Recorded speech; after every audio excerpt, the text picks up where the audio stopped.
30장 칠품 고요 계속하겠습니다. 우리의 육체를 백열종구라고 가정해보자. 여기 전구에 전원을 넣어주면 밝은 빛을 발한다. 빛이 발생한다는 것은 육체가 생명작용을 시작했다는 신호이다. 이때 전구에서 나타나는 빛은 정신체, 즉 참마음체이다. 그리고 참마음과 별도인 마음체라는 것은 전구에서 발생된 불빛에서 비정상적으로 파생되는 불빛을 말한다. 인간의 육체가 빛으로 이루어진 정신체를 가지고 있듯 우주도 형체를 가지고 존재하는 동물이나 식물, 광물, 그리고 모래 알갱이 하나에 이르기까지 정신체, 즉 정신을 가지고 있다. 초인 생활에서는 이것을 가리켜 모든 물질의 근본 중심을 찾아가 보면 결국에는 빛으로 존재하고 있다고 밝혔다. 물질의 형태를 띈 것은 모두가 진동, 운동을 하고 있다. 그 진동의 결과로 발생하는 에너지가 바로 정신체이다. 우리들이 미처 모르고 있을 뿐이지 사람의 몸에서는 이 정신체의 빛이 대단히 강하게 발산되고 있다. 대충 설명한다면 8m 범위 이내에 사람이 함께 있을 경우 방출되는 이 빛들이 서로 엉켜서 섞여 있는 형상이 된다. 쉽게 말해서 8m 거리 이내에서는 서로가 한 몸이 되어서 숨을 쉬고 있는 상태라는 이야기이다. 간접적인 영향력은 20m 이상이 되며 그 이상으로 광대무변하게 뻗어나가는 빛을 추적해 나가면 인류나 우주 전체에까지 영향력을 미치고 있음을 확인할 수 있다. 인류는 우주와 함께하는 단일한 공명체로서 하나의 공명장을 이루고 있는 것이다. 우리의 정신 의식이 낮기 때문에 이 빛을 볼 수가 없지만 과학적인 관측기구가 있다면 지금 당장이라도 볼 수 있다. 이 빛을 직접 볼 수만 있다면 굳이 이렇게 설명하지 않아도 간단하게 확인할 수 있는 일이다. 정신체라는 것이 이렇게 존재하기 때문에 어렵게 생각할 것이 없다는 것이다. 정신이나 어른 이렇게 빛으로 존재하고 있다. 단지 오해로 생겨난 빛의 영향을 받기 때문에 밝기의 차이가 다를 뿐이다. 다시 말해서 우리가 정신체를 밝게 하려는 노력을 하지 않아도 이미 밝게 빛나고 있는 것이다. 기공사들이 발공을 하고 있을 때는 원래의 밝은 빛이 나오지만 발공이 사라지면 빛도 사라진다. 그리고 건강한 육체라 해서 빛도 강해지는 것이 아니다. 선풍기가 돌아가면 바람이 나오기는 하지만 선풍기의 날개짓과 바람과는 사실 별개이다. 역학적으로 볼 때 날개의 회전 속도에 비례하여 바람이 나오는 것이므로 상관관계는 있지만 성질까지 같은 것은 아니다. 정신과 육체도 피차 공존하고는 있지만 그 존재의 계기, 즉 조직이라든가 구조를 달리하고 있기 때문에 사실은 별개이다. 실제로 우리가 살아가는 원동력은 정신에서 나오고 있다. 그러면 칠품의 밝힘은 어떻게 하는 것일까? 여기서는 자존심의 파멸 내지는 자존심의 전멸이 일어나야 한다. 이것이 되지 않으면 그 이상의 공부가 불가능하다. 자존심이라는 것은 원래 존재하지도 않은 것이다. 숨의 방법의 3단계, 대상적 집중에서 절대적 집중으로 갔다가 실상적 집중으로 귀결하는 과정이 아닌가. 나를 안고 있는 존재였던 참을 내 마음으로 끌어들이는 절대적인 집중을 통해서 대상을 버리고 사품의 마음이 참인 경지에 이른다. 여기까지 왔으면 대상이 사라진 절대적 집중이 가능해야 되겠지만 막상 와보니 그렇지 못한 것이다. 참을 내 마음이라고 인정한 상태에서 공부하고 있지만 아직까지는 마음을 참으로 하지 못하고 있기 때문에 참 빛에 대한 기울임을 다시 해야 하는 것이다. 참을 마음속으로 끌어들이는 단계까지 왔지만 참이 된 상태가 아니기 때문에 마음숨이라는 절대적인 집중일지라도 아직까지는 대상성을 완벽하게 버리지 못한 상태라는 것이다. 왜냐하면 참에 대한 기울임을 하고 있기 때문에 절대적인 집중 안에서의 대상적인 집중이 남아있는 것이다. 절대적인 집중 내에서 대상성을 완전히 넘어선 단계가 육품이다. 육품을 마치면 참이라는 사실만 덩그러니 남게 되는데 이때부터 실상적 집중이 가능해진다. 실상적 집중에서는 기울임이라는 최소한의 대상, 집중에 대한 의식마저도 버린 상태에서 집중에 들게 된다. 이것이 밝힘의 첫 시작이다. 달도 별도 없는 캄캄한 밤중에 전등으로 불을 밝히고 있다가 밤이 지나가고 다시 새벽이 다가와서 태양이 서서히 떠오르면 어둠에 묻혀있던 새 세상이 나타나듯 밝힘의 과정도 이런 위치와 같다.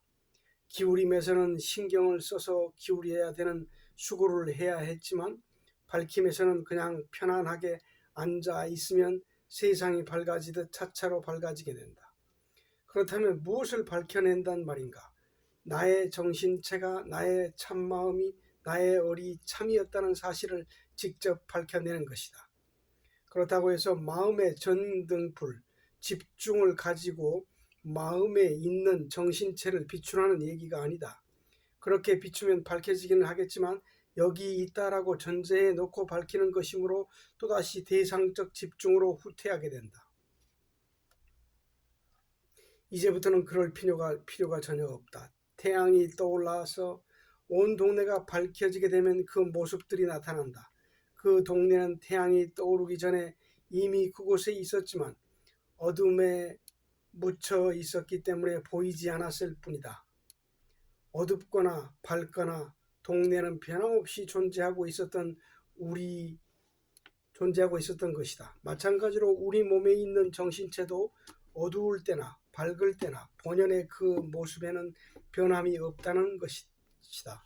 단지 우리가 볼 수 있느냐 보지 못하느냐 하는 차이가 있을 뿐이다. 그래서 밝히는 과정이 필요한 것이다. 본래가 어두운 것을 불빛을 밝혀서 빛을 만들어내는 것이 아니고 조용히 기다리고 있으면 그 자리에 원래의 모습으로 나타나는 것이다. 우리는 정신으로 살아가고 있지만 그것을 만지거나 느끼지 못하기 때문에 밝혀야 된다는 것도 밝히는 방법도 모르고 있었던 것이다. 칠품의 숨뜻은 가만히다. 그러면 가만히 있기만 하면 밝혀지는 것일까? 아니면 이 정신 그대로가 참빛이고 하나님이고 참이다. 그러니 가만히만 있자 하고 참빛인 정신에게 주의를 집중해야 하는 것일까? 아니면 넋놓고 있듯 그냥 가만히 있어야 하는 것일까? 그 전에 관조에 대한 것을 잠깐 소개하고자 한다.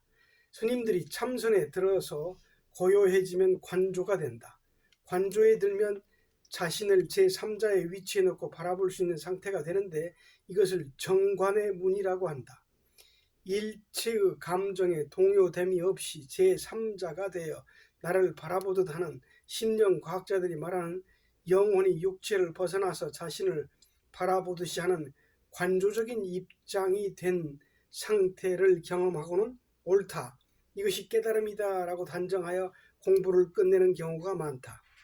그리고는 세상에 내려와서 그 관조적인 자세를 잃지 않고 사는 것을 평상심이라 여기고 자나깨나 관조적인 자세를 갖는 것에 힘쓰는 것이다. 이 상태가 평상시에는 잘 깨지지 않지만 무슨 일이 생겨서 괴로워지면 한순간에 깨어지고 만다. 자신이 싫어하는 것이라든가 무슨 일이 뜻대로 잘 안 되면 속이 뒤틀리는 것이다. 이렇게 심하게 고통받으면 관조라는 경지가 시선듯이 없어져 버린다. 세상 속에서 그 경지를 유지하기가 도저히 어려운 것이다. 관조는 인간이 만들어 놓은 일시적인 의식의 도피처에 불과하다. 관조 자체가 대상적인 집중을 벗어나지 못한 경지인 것이다. 달리 보면 대단히 위험한 것이고 무기공으로 가는 지름길이기도 하다. 첫 입문의 과정이 관조로 가는 것이다. 선의 본래가 관조로 가는 것이 아니다. 참선 선자를 풀이하면 볼 시자에 간단할 단자가 아닌가. 관조하라는 것이 아니고 아주 쉽고 간단하게 볼 수 있는 위치, 다이렉트로 볼 수 있는 위치를 말하는 것이다. 화가 나면 화를 열심히 내는 것이 진정으로 선의 접근에 들어가 있는 경지이다. 화가 치미는 마음으로 관조하고 있으려 하면 더 골치 아픈 일이 생긴다. 관조라는 것도 일종의 정신병적인 현상인데 여기 한번 제대로 빠져들면 돌아 나오기가 힘들다. 조금 더 진행을 해보자. 그러니까 칠품에서 내가 참이다라고 하면서 힘을 내고 앉아 있어야 하는 것인가? 참 빛은 나의 육체와 똑같아서 신체의 어느 부분을 따로 떼어놓고 보아도 그 속에 참 빛이라는 정신체가 들어있다. 예를 들어서 안구, 눈알에도 이와 똑같은 모양의 빛이 들어있다. 단지 이런 차이는 있다.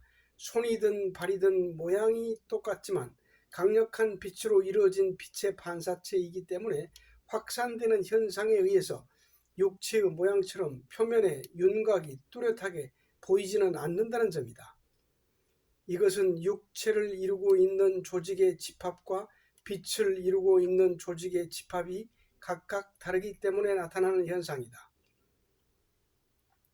여기서 만약에 신체의 일부인 손가락이 끊어져 나간다면 정신체도 함께 끊어져 나가는 것일까? 그렇지 않다. 정신체가 육체에서 발단된 것이기는 하지만 육체나 정신체는 각각이 전체와 하나인 공동의 유기체이다.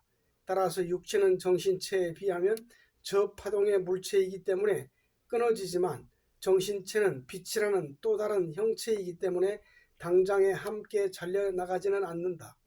따라서 손가락이 잘려나간 그 자리에는 원형인 정신체가 그대로 남아있다. 그러나 이것도 상당한 기간이 지나면 소멸된다.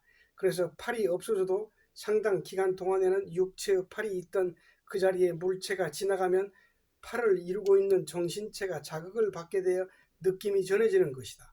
그리고 이 정신체라는 원장이 있기 때문에 초인 생활의 등장인물처럼 잘려나간 손가락을 재생할 수 있는 것이다. 에너지의 밀집도와 양이 육체보다 월등하게 강하기 때문에 그만큼 사라지는 기간도 오래 걸리는 것이다. 사람이 죽으면 육체는 이내 부패하지만 정신체는 오랜 시간이 지나야 부패한다. 이처럼 영생이란 없는 것이다. 그래서 정신체를 인정하고 정신체도 영원히 살아갈 수 있는 마음 공부를 하라는 것이다.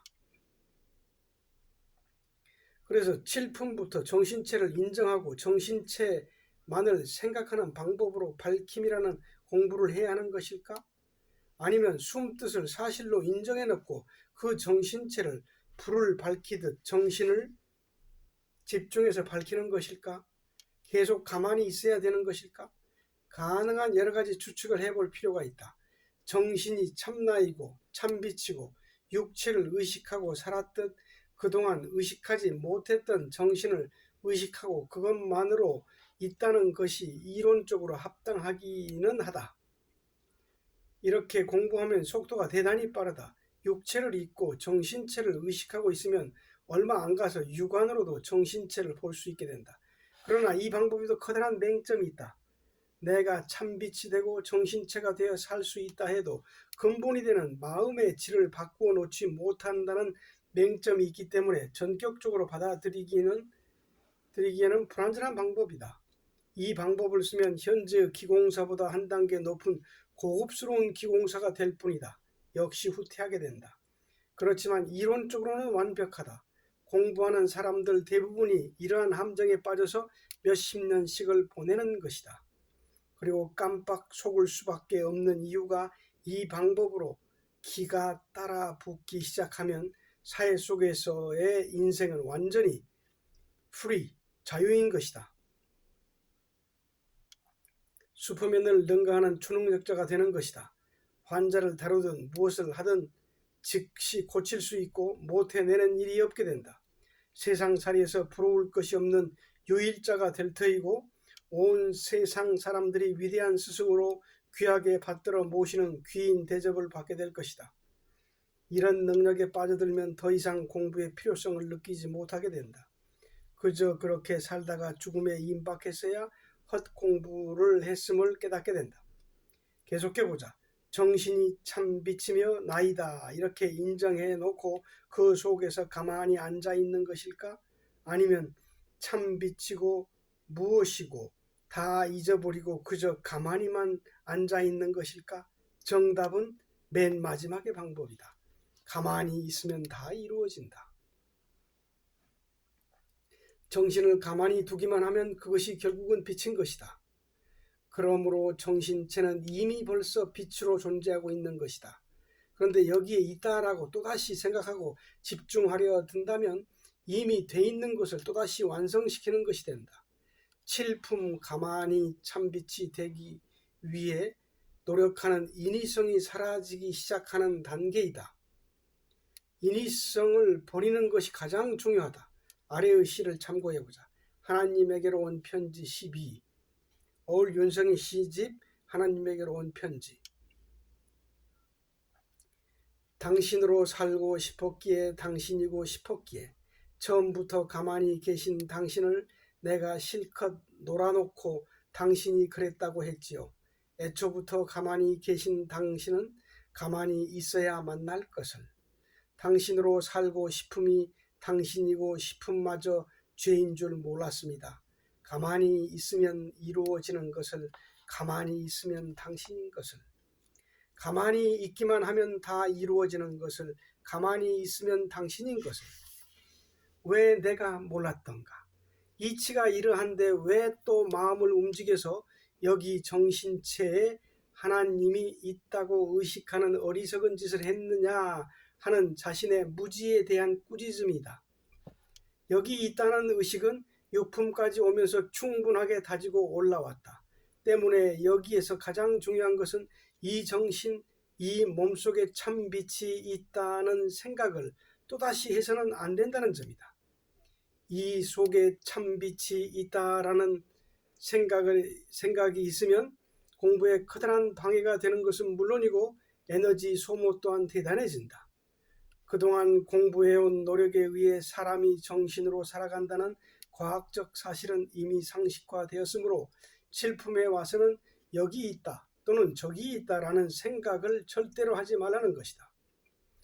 원래 외초부터 가만히 있는 참을 내가 마음이 실컷 움직여 놓고 오히려 너 참은 왜 자꾸만 움직이느냐라고 하는 것과 같다. 그러므로 생각을 하지 말아야 한다. 생각하면 참을 온전한 상태 그대로 놔둘 수가 없다. 성경에 보면 하나님이 좌정한다는 대목이 있다. 하나님은 원래부터 우리 안에 좌정하고 계시다. 가만히 있다의 의미를 한문으로 옮기다 보니 좌정이라고 쓰게 된 것이다. 우리말로 바꾸면 가만히 있음이 된다. 한문으로 옮기는 과정에서 성경 본래의 뜻이 왜곡되었다. 하나님은 원래 가만히 있는데 사람의 마음이 제 마음대로 움직여 놓고는 당신은 왜 그렇게 가만히 있지 못하고 움직이느냐라고 오히려 하나님을 혼내고 있는 것이다.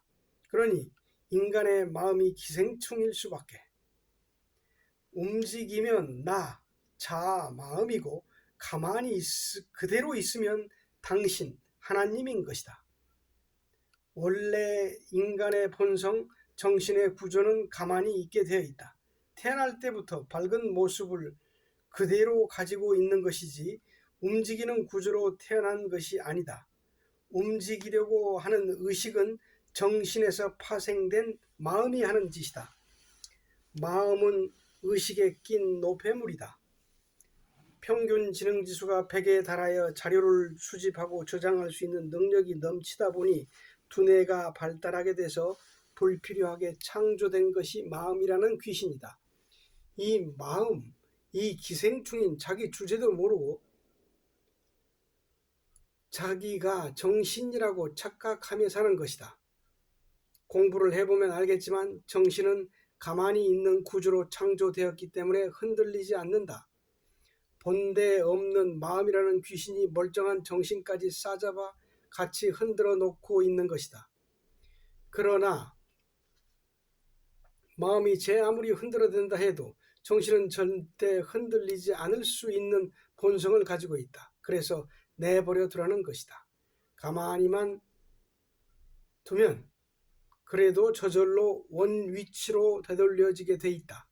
정신을 내버려 두게 할 수 있는 것은 집중이다. 그 집중 중에서도 기울임을 통과한 집중 말이다.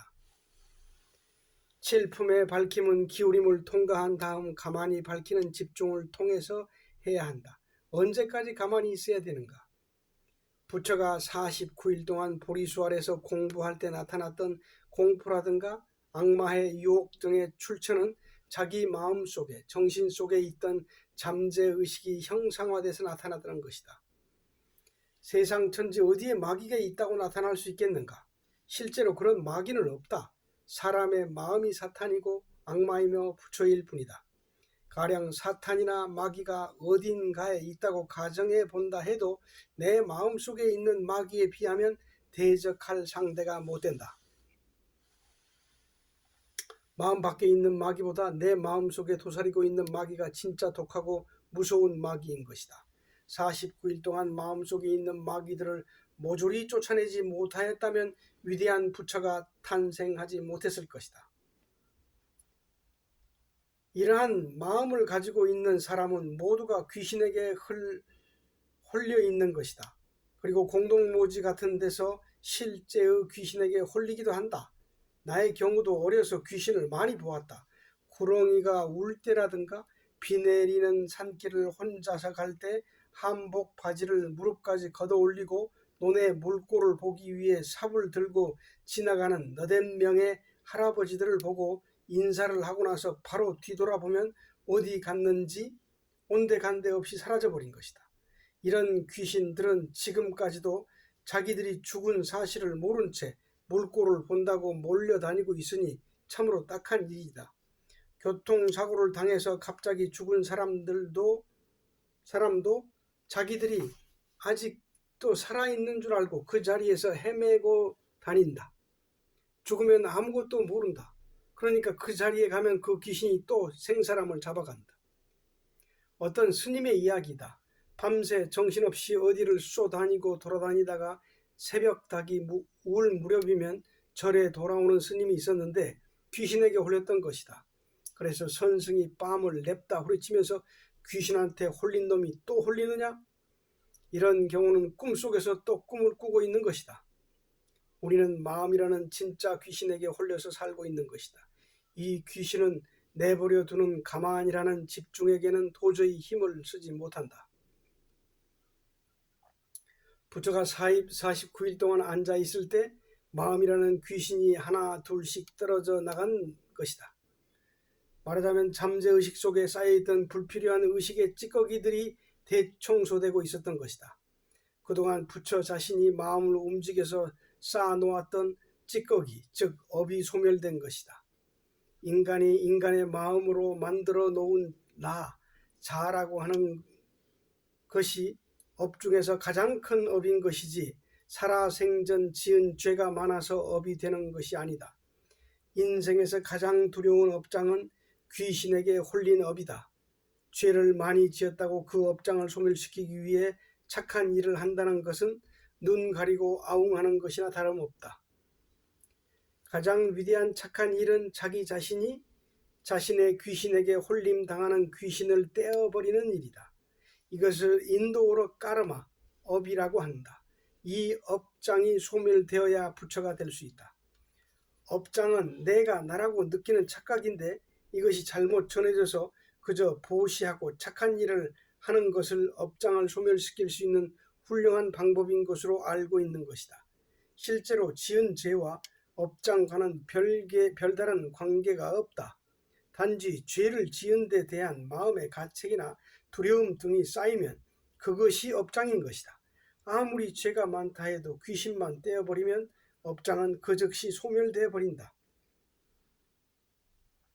귀신은 가만히 있는 것을 가장 무서워하고 싫어한다.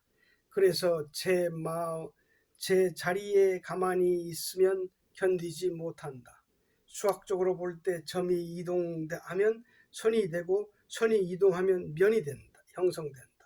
점이 발달해서 선이 되고 선이 발달해서 면이 나오는 것이 수학의 기본 원리가 아닌가. 선이 될 때 귀신이 살아서 움직일 수 있는 것이다. 선이 사라져서 원점으로 되돌아오게 되면 귀신은 스스로 질식해버린다. 마음에서 발생된 에너지이기 때문에 마음이 가만히만 있으면 소멸되어 버리는 것이다. 여러분도 가만히 있기가 어려우면 아직은 귀신을 벗어나지 못하고 있는 것이다. 귀신의 정체를 꿰뚫어 본 사람은 움직이는 것을 싫어한다. 이런 사람에게 가만히 앉아 있으라면 그 이상 가는 값진 선물이 없다. 앉아 있는 자세 그 이상으로 움직이는 모든 행위는 허망한 것이다. 단지 한 가지 예외가 있다면 남들에게도 앉아만 있는 즐거움을 나누기 위해 사랑을 나누는 일이다. 가만히 있는 것이 쉬운 것 같아 보이고 할 일을 놓은 사람 같아 한가롭게 보이지만 사실은 대단히 큰 할 일이고 대단히 어려운 일이다. 가만히 있는 것부터는 불교와 유사해지지만 불교 가만히와 숨의 가만히는 엄청난 차이가 있다고 앞서 설명했다. 무념무상에 이르러서 가만히 있는 것과 기울임이라는 절대적인 집중을 넘어와서 가만히 있는 것과는 엄청난 차이가 있다. 얼숨의 가만히는 불교가 담당할 수 있는 영역이 아니다. 여기는 참 빛을 나타내기 위한 가만이다. 그리고 숨에서 말하는 귀신은 에너지로 되어 뭉쳐서 마음이라는 실제의 귀신이고 불교에서 귀신은 심리적 현상인 자아를 귀신이라고 한다. 육품에서 끝나는 구경무심의 뒷배경에는 신심이 있다는 사실을 잘 알아야 한다. 신심의 영역까지 제시되어야 인류에 대한 메시지가 될 수 있다. 부처의 경지를 깨닫는 것은 기본 상식이자 반드시 통과되어야 할 관문이다. 여기에 다시 깨달은 정신에 대한 과학적이고 물리적인 완전한 기능을 갖추는 경지까지 갈 수 있도록 이끌어줘야 한다. 예수가 가르치고자 했던 것은 거의 모두가 실상적 집중이었고 부처의 가르침은 절대적 집중이었다. 그러나 예수 생존 당시의 대중들은 너무나도 무지했기 때문에 그 위대한 가르침을 대상적 집중에 갖다 붙여놓고 하나님이 나를 안고 계시다. 숨의 안김이라고 해석해버린 것이다. 참이 나와 함께 있으므로 나를 본 것이 나를 본 아버지를 본 것이요 나와 아버지는 하나이다 라고 실상적 집중에 대해 가르친 것을 알아듣지 못하고 자신들의 입장에서 대상적 집중에 갖다 놓고는 너는 아버지의 아들이니까 너를 보면 아버지를 본 것이다 라고 완전히 뒤집어 놓은 것이다. 당시 중생들의 무지함이 어느 정도였는지를 짐작할 수 있는 대목이다. 숨에서 몸숨 과정을 계획해 놓은 이유는 대상적 집중의 수준에 있는 사람들을 위해서이다. 그리고 지금 인류의 수준은 모두가 여기에 머물러 있다. 그래서 안김이라는 방법을 통해서 자신들이 모르는 사이에 서서히 대상적 집중과 절대적 집중과의 한계를 체험하고 넘어올 수 있도록 배려해 놓았다. 예수 당시의 시대적인 사정이 그리했으므로 원래 예수가 가르쳤던 실상적 집중이 왜곡되어 전해지므로 오늘날의 기독교가 대상적 집중을 담당하게 된 것이다. 숨은 상대적, 절대적 집중의 단계를 확실하게 거쳐서 실상적인 테마를 해결하도록 짜여져 있다. 그래서 실상적 집중에 도달해야 이해가 가능해진다. 가만히 있을 수 있다는 것은 대상적인 집중이 떨어져 나가고 또 절대적인 집중 안에서의 대상성이 떨어져 나감으로 해서 이제는 참 빛이라든가 여기 있다라는 생각을 하지 않고도 참으로만 앉아 있을 수 있다는 얘기이다. 가만히 있는 것부터 깊은 공부길에 들어서게 된다. 그래서 그대로 저절로의 단계를 넘어가면서 가만히의 연속적인 진행이 이루어진다. 여기서 무엇보다도 중요한 것은 가만히 있는 공부하는 사람들은 마음이 철저하게 바꾼다는 점이다. 마음이 근본부터 완전히 참으로 뜯어 고쳐지는 것이다. 숨의 단점이 있다면 정신과 마음이 먼저 바뀐 다음에 능력이나 신통력 같은 초능력 발생이 가능해진다는 점이다. 그래서 팔품까지 온다 해도 바다를 건널 수 있는 등의 능력은 오지 않는다. 단지 자신의 마음의 풍랑 같은 내적인 장애물을 넌지시 넘어갈 수 있는 힘은 다 갖추고 있는 것이다. 마음 고치는 것을 우선으로 하는 숨이 가진 장점이자 단점이며 단점이자 장점이기도 하다. 그래서 숨은 마지막까지 초능력을 배제하고 있는 것이다. 왜? 허무하기 때문이다. 공부를 통해서 마음 하나 온전히 바꾸는 것이 중요한 것이다. 그 이전에 능력을 먼저 갖는 것은 자신을 파멸의 길로 이끈다. 우리의 생활 모습을 보더라도 지금 마음으로 살고 있는 것이지 초능력으로 살고 있는 것이 아니지 않은가. 칠품부터는 참 빛이라는 것까지도 모두 잊은 채 그저 앉아만 있으면 공부가 된다. 가만히만 있으면 아무런 발전이 없을 것 같지만 전혀 그렇지 않다. 육품까지에서는 참 빛이 있음을 의식하고 기울이며 생활하는 것이 매우 중요한 공부였지만 이제부터는 그냥 앉아있고 그냥 일하고 그냥 걸어가고 음악을 듣고 하면서 생활해 나가면 된다. 그러나 이렇게 하지 않고 참 빛이 있으니 하면서 참을 다시 끌어다 들였다가는 공부의 내용이 다시 뒷걸음질 쳐지게 되는 것이다. 이것이 칠품의 함정이다. 이것저것 거두절미하고 조용히 고요히 가만히 모든 일을 놓고 앉아 있으면 당신인 것을, 가만히 앉아 있으면 참인 것을, 가만히 앉아 있으면 하나님인 것을 미처 몰랐었다는 사실을 깨닫게 된다. 하나님이 되기 위한 노력은 여기 절대적 집중에서 끝난다. 이 이상의 노력을 하려 해서는 절대로 안 된다. 왜? 가만히 있는 그놈이 바로 하나님이기 때문이다. 집중하고 있는 그놈이 바로 하나님이기 때문이다. 이미 있는 하나님을 멀쩡하게 놔두고 또다시 되뇌일 필요가 없다. 그리고 그것이 곧 사실로 밝혀지게 된다. 그래서 밝힘이다. 당신이 되려고 하는 건전한 욕심이 조금이라도 있으면 가만히 있을 수가 없다. 그것 자체도 욕망이고 욕심이다. 이 위치에서 하나님을 영접하려는 행위는 오히려 몽둥이를 휘둘러 내쫓는 결과가 되어버린다. 그가 되고자 함도 역시 흔들림이다. 되고자 함이 일어나면 이미 마음이 흔들리게 된다. 이렇게 되면 그가 되어질 수 없으므로 그가 되고자 함도 버려야 한다. 그래서 포기하면 오는 당신, 잊으면 오는 당신인 것이다. 얼숨에 해당하는 내용을 담은 것이 하나님에게로 온 편지이다. 이 시집은 얼숨에 올 사람들을 대비해서 쓴 것이다. 이것을 지침으로 해서 공부길을 잡아가야 한다.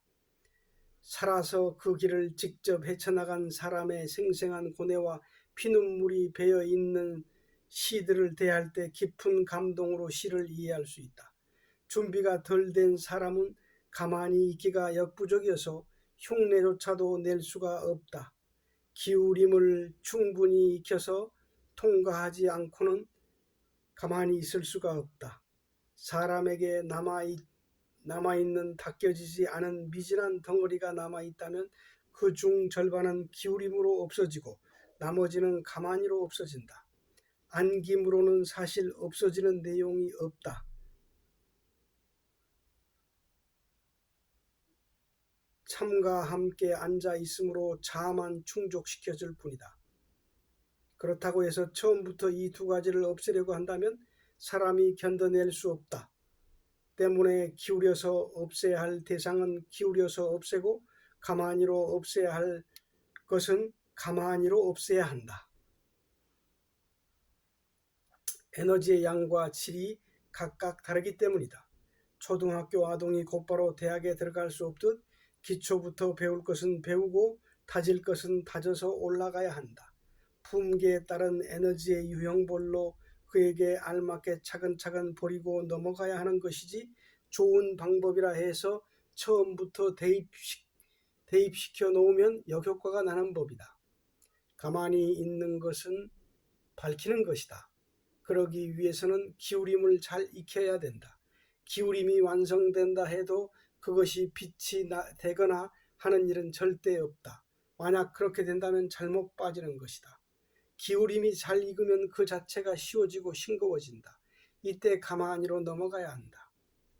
기울임에서는 바라보는 목적이 없기 때문에 보는 것은 잘 익으면 싱거워진다. 이럴 때 바라보는 것이 없는 곳으로 이사를 해야 할 필요가 있다. 그 다음에 그대로 저절로가 기다리고 있다. 여기서부터는 말로서 할 수 있는 한계가 있다. 가봐야 알 수 있다는 얘기다.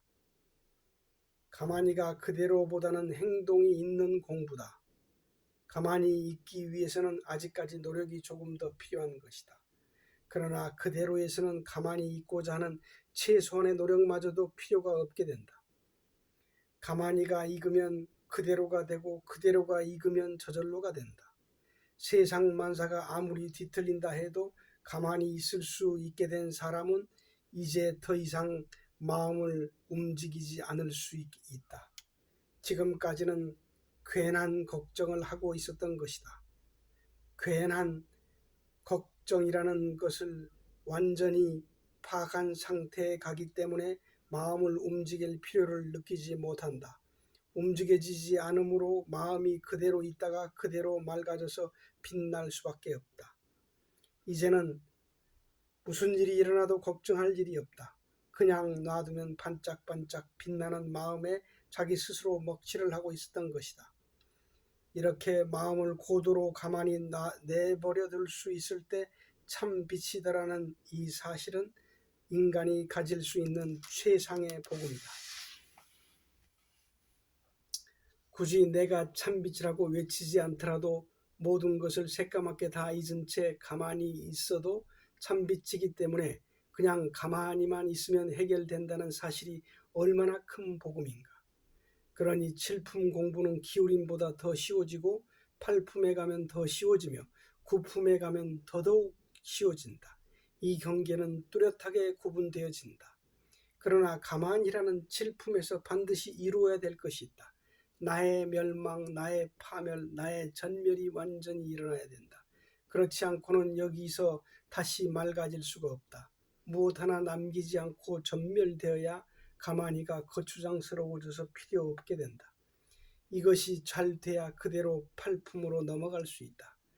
그렇기 때문에 숨의 구조가 9단계를 꾸준히 반복하도록 설계되어 있는 것이다. 꾸준히 반복하는 데서 숨의 요체가 살아난다. 반복이 필요한 것이다. 한번 안겨보았으면 다시 안겨보고 또다시 안겨보고 기울여보고 또다시 기울여보고 기울이는 반복의 연속이 중요하다. 방법이라고 해봐야 안김, 기울임, 밝힘 3가지지만 이것을 계속해서 되풀이해야 한다. 그것이 인간 정신의 3대 원칙, 그림, 느낌, 봄. 다시 말해서 그리고 느끼고 보다에 의해 그리면 느끼게 되고 느끼면 보게 된다. 마음이라는 귀신은 반복을 싫어한다. 마음은 한번 무슨 일을 하다가 실패하면 오기와 집념을 가지고 그 일을 다시 또 반복해 가면서 원인을 분석하고 대처해 나가면 될 수 있는 일을 미리 포기해버리고 그것을 만회하기 위해 새로운 일거리를 찾아 나선다. 그리고 새로 시작한 일에 또 실패하게 되면 또다시 새로운 일을 찾아 나선다. 이런 식으로 이것저것 해보다가 끝내 주저앉고 만다. 이것을 두고 귀신이 꼴값한다고 하는 것이다. 왜 계속해서 일거리를 바꾸냐는 것이다. 실패한 것을 만회하기 위해 새 것을 찾고자 하는 것은 현시욕이다. 남에게 더럽고 누추한 면을 보이지 않으려 하고 깨끗한 것만 보이려 하는 현시욕은 마음이 가장 선호하는 최고의 욕망이다. 이 욕망에 사로잡히면 성공할 수가 없다. 새로운 것을 찾지 말라는 것이다. 특히 명상 공부에서 이것은 금물이다. 새로운 것에는 길이 없다. 그러면 길은 어디에 있는가? 반복에 있다. 반복이 주는 새로움을 발견하지 못하고 항상 마음이 좋아하는 현시욕인 새 것만을 찾아다니기 때문에 계속 실패하게 되는 것이다. 이러한 원리로 사람의 일이 실패한다거나 성공한다거나 하는 것을 간단히 알아볼 수 있다. 이것은 마음이 가진 에너지의 원리에 따른 판단이기 때문에 정확하다. 반복이 진정한 새로움이라는 것을 깨달아야 한다. 세상 일이 잘 안 돌아가는 것도 반복을 싫어하기 때문이다. 특히 환경 문제도 그렇다. 오폐수 처리 시설을 완벽하게 갖춰놓고 자원을 재활용해서 쓸 생각을 하지 않은 것, 뒤처리는 내팽개쳐놓고 계속 앞으로 전진해만 해나가다 보니 정작 돈이 안 되고 악순환의 고리가 형성되어서 지구와 인류가 이렇게 곤경에 처하게 된 것이다. 반복 속에서 새로운 질서가 형성되며 반복 속에서 부지런함이 싹튼다. 새로운 것만을 냄새 맡고 다니는 사람은 부지런할 수가 없다. 부지런해 봐야 항상 그 일이 그렇게밖에 돌아가지 않게 되므로 꾀가 나서 게을러지는 것이다. 반복 속에서 새로운 것을 찾는 비밀에 눈뜬 사람은 반복을 즐겁게 받아들일 수 있다. 하찮은 듯한 마당 쓰는 일 한 가지만 보더라도 그렇다. 마당이 깨끗하든 지저분하든 1년 365일을 쓸 때 날마다 같은 마음으로 쓸지는 않는다. 반복 속에서 항상 새로움이 창출된다. 그것을 질서라고 한다. 이 질서와 새로움을 버리고 생소한 일만 찾아다니며 돈을 벌려 한다면 그것이 결코 쉬운 일이 아니다. 그리고 그렇게 번 돈은 인간을 해롭게 하는 일에 쓰여질 뿐 이롭게 쓰여지지는 않게 된다. 돈이 가지고 있는 진미는 거기에 있다. 한국의 문화, 예술, 정치, 과학, 의학 등 모든 분야의 인간 행위에 있어서 반복을 게을리하고 거부했기 때문에 경쟁력이 둔화되고 경제가 신음하고 있는 것이다. 반복을 하기 위해 가장 좋은 방법은 과거를 인정할 줄 아는 것이다.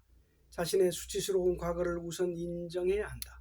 그런 과거를 감추려 하기 때문에 반복을 기피하게 되는 것이다. 수치스럽고 끔찍한 과거를 돌이키는 괴로움을 용기 있게 극복하고 그 원인이 어디 있는가를 철저히 파악해야 한다. 그래서 어릴 때부터 반복 교육을 잘 시켜야 한다. 한 가지 문제를 제시하고 가르치고 또 가르쳐야 한다. 반복에 의해서 사람이 완성되어 간다. 하물며 명상에서의 반복은 두말할 필요가 없다. 반복을 싫어하는 또 하나의 병폐가 있다. 반복에 눈뜬 사람은 사람을 대하는 태도가 남다르다. 한 번 사귄 사람은 버리지 않는 특성을 가지고 있는 것이다. 반복을 싫어하는 사람은 사람을 평가해보고 답이 나오지 않으면 의절을 하고 새 친구를 사귀려 든다. 그런 사람은 새 친구를 사귀어 봐야 또 그렇게 되풀이한다. 이렇게 해서 영원히 새 친구만을 찾아가게 된다. 실리를 앞세워 사람을 버려서는 안 된다. 특히 큰 일을 해야 할 사람은 이것을 잘 명심해야 한다. 신변에서 가장 가까운 사람은 자신의 부인이다. 주광지철을 버리고 끝까지 성공하는 사람은 없다. 서로 성공했다 해도 불상사를 겪게 된다. 아내와 가정을 버린 그 저급한 성질이 결국 화를 불러 일으키기 때문이다. 사람의 심리는 참으로 야비하다. 자신의 친자식이 아무리 속썩이고 못된 짓을 한다 해도 그 자식에 대해서 나쁘게 생각하거나 이용하려는 생각은 하지 않는다. 그러나 부부나 친구는 이용할 수 있는 대상으로 여긴다. 자식보다 부부는 살아온 세월이 더 많다. 살아온 세월로 보아서는 자식보다 더 가까운 사이지만 이혼할 수 있는 개연성을 가지고 있다. 이것이 토사구팽이다. 필요할 때 가까이 하고 필요치 않을 때 버리는 것은 온당치 못한 일이다. 한번 부부가 되면 숨 넘어갈 때까지 부부요. 한번 친구면 숨 넘어갈 때까지 친구다. 아무리 큰 죄를 지었다 해도 버려서는 안 되는 것이다. 친구와 일을 함께 하게 되더라도 자신의 역량에 맞추어 일에 힘써야지 부족하다고 하여 버려서는 안 된다. 못난 사람이라고 해서 사람을 버리면 그로 인하여 자신이 실패하게 되는 것이다. 아무리 못나고 속썩이는 사람일지라도 친자식을 대하는 태도와 똑같은 태도를 가지고 버릴 수 없는 귀중한 사람으로 생각하고 있어야 한다. 부부, 친구, 제자, 모든 인간관계는 다 이렇게 이루어져야 한다. 사람을 버리면 버려진 사람은 설당이 없지 않은가. 자기 가정 하나도 다스리지 못하는 사람이 사회에 나가서도 마찬가지다. 큰 일을 이루고자 하여 작은 일을 희생시킨다는 생각도 크게 잘못된 것이다. 이것을 궤변이라고 한다. 영국의 처칠 수상 같은 사람은 2차 대전을 승리로 이끌어 놓고는 보수파인 자신의 당에게 이렇게 지시한 적이 있다고 한다. 우리는 왕의 후손이다. 기왕에 독일에게 어렵게 이겼으니 전쟁이 끝난 마당에 죄인들과 골치 아픈 사람들을 모두 제거해버리고 우수한 사람만으로 힘을 뭉쳐서 세계를 지배할 수 있는 1등 국민을 만들어보자. 이런 내용의 법안을 상정해서 국회에까지 통과시켰다는 설이 있다. 다행히도 처칠이 앞장서서 주장했던 이 법안이 모종의 정치적인 사건에 의해서 시행되지는 못했지만 그의 야심은 두뇌도 명석하고 덕망 좋고 인심이 살아있는 깨끗한 인텔리들만 남겨두고 좋은 혈통만을 가진 민족을 만들어 보려 했던 것이다. 만약에 그대로 됐더라면 영국이라는 나라는 자멸하게 됐을 것이다. 열성 속에 우성이 숨어있는 자연의 이치를 모르고 한 생각인 것이다. 항상 열성 속에 우성이 들어있는 법이다. 우성끼리 만나면 반드시 열성이 나타나게 되고 열성끼리 만나면 우성이 나타난다. 아닌 말로 병신 문둥이들 속에서 성인 군자가 나타나는 법이다. 이를 그르치지 않게 하는 것보다 중요한 것은 사람을 버려서는 안 된다는 점이다. 중요한 것은 목표를 향해서 흘러갈 수 있는 흐름의 중심이 되는 표준 세력이 더 많으냐 아니면 열등한 세력이 더 많으냐이다. 뜻을 이해하고 부합하는 표준 세력이 우세할 때는 흘러갈 것이지만 열등한 세력이 우세할 때는 정체돼서 올라가지 못하게 된다. 하지만 정체되어 있다 보면 열등 세력이 표준 세력으로 바뀌게 된다. 그래서 정체가 된다 해도 기다릴 줄 알아야 한다. 사람은 누구든 다 쓸모가 있는 법이다. 표준 세력만 선별해서 쓰려다 보면 그 조직이나 사회는 성공할 수가 없다. 표준 세력 뒤에 열등 세력이 있어야 서로 조화를 이루며 살 수 있는 것이다. 똑똑한 사람에게도 반드시 못난 구석이 있다. 그 못난 구석은 못난 사람이 반드시 보충해 주게 돼 있는 것이 세상의 이치다. 그래서 섞이고 조화돼서 함께 흘러갈 수 있는 방향이 놓여질 때까지 기다린 후에 이를 도모해야 하는 것이다. 이것을 잘 해내지 못하는 사람이 경영 전선에 앞장서면 그 조직이나 사회, 국가는 불행해지게 된다. 사람이 제 아무리 똑똑하다 해도 다방면에 능통할 수는 없는 것이다. 어딘가 한 구석은 모자라는 데가 있는 법이다. 특히 명상의 관점에서 인간의 구조를 보면 잘난 사람도 못난 사람도 없다. 단지 있다면 자존심이 얼마나 강하냐 약하냐 하는 근소한 차이가 있을 뿐이다. 그러므로 사람 하나라도 버리지 말고 끝까지 신의를 지켜야 한다. 이것이 사랑이다. 원수와 영혼을 나눌 수 있어야 한다. 어떻게 하면 그렇게 할 수 있을까? 차원을 넘어가야 가능한 일이다. 7품 정도의 경지라면 반복에 의한 우정과 인간관계에 대해서 깨닫게 된다. 감사합니다.